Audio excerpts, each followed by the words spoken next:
sa mundo, aminin man natin o hindi, ang pananaw ng mundo sa blessings, natin kung minsan dahil may influensya ang mundo sa buhay natin. Ang papapalad na tao, yung mga tao na may maraming pera, hindi po nga, yung ipapalad mo na yung i-arugwar na. Isa sa nakikita po natin na mga taong mapapalad, yung mga anak ay nakatapos na at na established na at higit sa lahat nararanasan nila natatamasa nila ang karangyaan sa buhay. So makikita po natin may kapitbahay tayo mga ganon, kita sana all. Kita, mas kailangan natin yung buhay mo. Kasi, ang katotohanan, kinaiigitan yung mga taong malaki ang influensya, makapangyarihan, pinaglilingkuran, gano'n. Kaya, pagka tinanong ko, do you feel blessed today? Tanong mo ay bendecido ka tasoy. Siguro baka.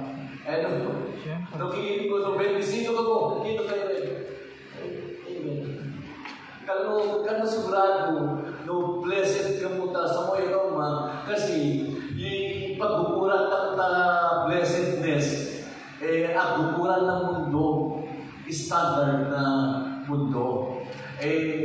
Kung matatandaan pa natin yung katuruan na tinuro ko sa inyo na sa mundo ang pananaw nila yung blessed na buhay ay nasusukat kung gaano karami yung naglilingkod sa iyo. Ang dami niya ng mga tauhan at bata na, boss Jaya, yari kita, yari buhay, pagkalapos mo. Segunda Diyos. Kaya ito subalit ang katuruan ng Biblia ay iba.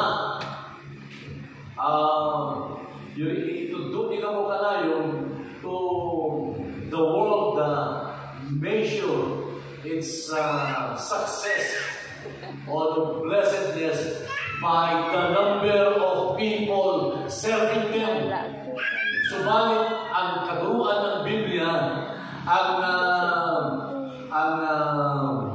good life ay nasusukat by the number of people you are serving. Amen? Pero yan ipagduman na paningan na ng Biblia at na paningan na Diyos. Bilangan na po rin yung bigali paservisa, yan ang buhay. Sa Biblia, bilangan ang bigaserviyan ka, kita yan ang buhay. Amen. So balikan natin. Blessed ba kayo? Mapalad ba kayo this morning? Medyo mas malakas na. Kasi, tama na yung pinahuhutan natin rin. Ganalang i-group ito, pangamatan ito. Alam na natin kung anong tinutukoy natin dito.